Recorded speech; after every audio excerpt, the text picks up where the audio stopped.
तीसरी लहर पर देश को परेशान करने वाली रिपोर्ट हम आपके सामने रखने जा रहे हैं, क्योंकि थर्ड वेव में 20% से ज्यादा बच्चों पर संक्रमण का खतरा मंडरा रहा है। तीसरी लहर में बच्चों में संक्रमण ज्यादा गंभीर हो सकता है और यह हम सब के लिए बहुत बड़ी चिंता का सबब है, क्योंकि हर एक्सपर्ट यही आशंका जता रहा है और तमाम रिपोर्ट्स इस ओर इशारा कर रही हैं कि तीसरी लहर में बच्चों को संक्रमण ज्यादा होगा। इसका खतरा लगातार बरकरार है और 20% से ज्यादा बच्चे संक्रमण की चपेट में आ सकते हैं तीसरी लहर में। ये जानकारी जो सामने आई है इस रिपोर्ट के जरिए, ये इसकी गंभीरता को और नुमायां कर रही है। आपके लाल का है सवाल, हर माता पिता कैसे रहें सावधान, यह भी हम आपको बताएंगे। लेकिन बड़ी बात जो है वो ये है कि तीसरी लहर में बच्चों पर खतरा मंडरा रहा है। क्या इसके लिए हम तैयार हैं? देश में कोरोना की तीसरी लहर किसी भी वक्त आ सकती है, किसी भी वक्त दस्तक दे सकती है। इसके संकेत हर तरफ से अब मिल रहे हैं। दूसरी लहर ने कितना कहर बरपाया देश पर, यह हम सब देख रहे हैं, झेल रहे हैं। तीसरी लहर में सबसे ज्यादा बच्चों के संक्रमित होने की संभावना है और इसीलिए माता पिता की, पेरेंट्स की, अभिभावकों की चिंता बहुत ज्यादा बढ़ी हुई है। 20 से 22% बच्चों को संक्रमण का खतरा है, यह आईसीएमआर की स्टडी में कहा गया है। यानी बच्चों को अब बहुत ज्यादा एहतियात बरतने की जरूरत होगी और माता पिता को उनका खास ख्याल रखना होगा। 20% यानी देश के 5-6 करोड़ बच्चों में संक्रमण का खतरा है और यह चेतावनी निश्चित तौर पर हम सभी को मजबूर कर रही है कि हम अपने बच्चों का और ज्यादा ध्यान रखें और उनका ख्याल रखें। बच्चों के लिए पूरे परिवार को सावधानी बरतनी होगी, क्योंकि बच्चों में अगर संक्रमण फैलेगा तो जाहिर है बच्चों के जरिए माता पिता में भी संक्रमण फैल सकता है और माता पिता को इसलिए बच्चों का ख्याल रखना बहुत ज्यादा जरूरी है। तो कुल मिलाकर ये स्थितियां सामने आ रही हैं।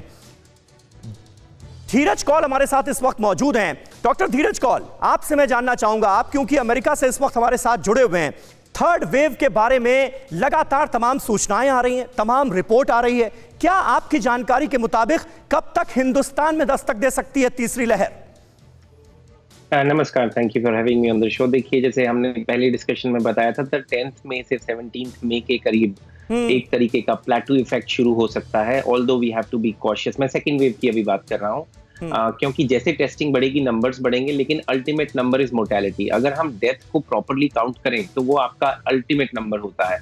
तो अभी फिलहाल आपको दिख रहा है कि जो 3-4 हफ्ते पहले लोग बीमार थे, जो आईसीयूज में हैं, उनके नंबर लैग करते हैं हमेशा 3 हफ्ते। जैसे कि स्टेट्स में भारत में लॉकडाउन के मेजर्स लिए गए और आपको उसके नंबर्स अच्छे से दिख रहे हैं। 4 लाख से अब नंबर 2.5 लाख के करीब आ चुके हैं, लेकिन टेस्टिंग बढ़ाएंगे तो नंबर्स ऊपर जाएंगे, उससे घबराने की जरूरत नहीं है। अब हम बात करते हैं थर्ड वेव की। जो थर्ड वेव की हम बात कर रहे हैं, देखिए ज्यादातर अगर आप 1918 का डाटा उठाइए, क्योंकि दैट इज द ओनली, और मैं डाटा माइनिंग में हूँ, तो that is the only relevant data we have.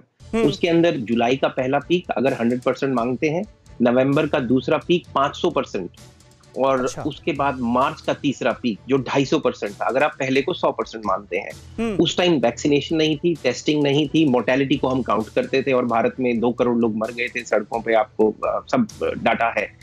Anyway, coming back to the point कि जो थर्ड वेव है वो जनरली तब आती है जब सेकेंड वेव प्लेटू हो, लेकिन एक सुपर इम्पोज्ड वेव का एक खतरा हमेशा रहता है कि आपका वेव थर्ड ऊपर राइज किया, हल्का सा प्लेटू और ऑन टॉप ऑफ दैट एक थर्ड वेव आ गई, जो बहुत रेयर है, टेक्निकली पॉसिबल है, लेकिन 90% चांसेस ये हैं कि ये प्लेटू आपको दिखेगा अगले 2 से 3 महीने के अंदर नीचे आता हुआ और उसके बाद थर्ड वेव आने के चांस है अप्रोक्सीमेटली 3 मंथ्स फ्रॉम नाउ, अगर हम आज के डाटा को बिलीव करें तो।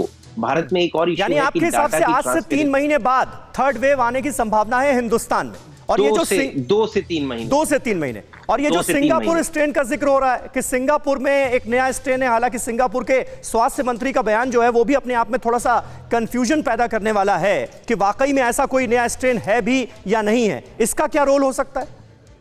देखिए, सबसे ज्यादा जरूरी जानना है कि जब भी वायरस तेजी से मल्टीप्लाई होता है, जब उसे नई बॉडीज मिलती हैं, वीक बॉडीज मिलती हैं, उसमें ज्यादा देर तक रहता है और तेजी से मल्टीप्लाई करता है और लर्न करता है वायरस कि मैं कैसे एस्केप करूं इनकी इम्यूनिटी। जैसे जो लोग वुहान वायरस से पिछले साल इन्फेक्ट हुए थे वो दोबारा री इन्फेक्ट हुए हैं अब। और अब ये देखने में आ रहा है जिनको पहली वैक्सीन लग रखी है, कई ऐसे केसेस अब दिख रहे हैं इंडिया में भी और यहाँ पे भी कई लोगों की डेथ हो चुकी है जो फुली वैक्सीनेटेड थे, क्योंकि वो वायरस उसको लर्न करके उसे एस्केप करता है। बहुत कम है लेकिन सिग्निफिकेंट है। नंबर 2, जो एंटीबॉडी टाइटर्स बनते हैं उसको भी ध्यान में रखना जरूरी है कि क्या एंटीबॉडी टाइटर्स प्रॉपर्ली इन लोगों में बने नहीं, इस वजह से वायरस ने उनके अंदर फैटेलिटी की, ऑल्दो दे वर वैक्सीनेटेड। लेकिन ये बहुत इंपॉर्टेंट रिसर्च का क्वेश्चन है। सिंगापुर का स्ट्रेन एग्जिस्ट करता है, उसके ऊपर रिसर्च अभी हो रही है। I know government is denying, उसके ऊपर रिसर्च हो रही है। परवाह देश की, सोमवार से शुक्रवार रात 10 बजे TV9 भारतवर्ष पर।